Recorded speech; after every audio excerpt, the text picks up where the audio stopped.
So I took CIS 112 as a core credit course, but that doesn't mean you can't get something or a lot out of the course because they're core credit for a reason. It's supposed to help shape you as an individual.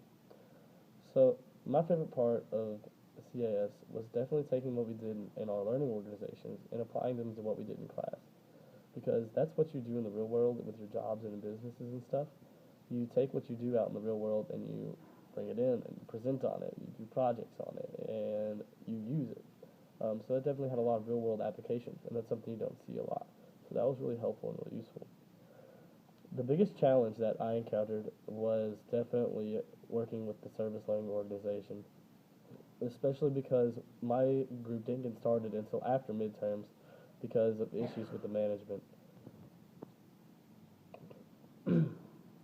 Now, this made it extremely difficult to get all 10 service hours because April is a really busy month for college students, and we are forced to add on an extra 10 hours of doing things on top of class and other extracurricular activities that we already have going on. Um, to be particularly successful, I would just say don't procrastinate and don't be afraid when you're giving speeches.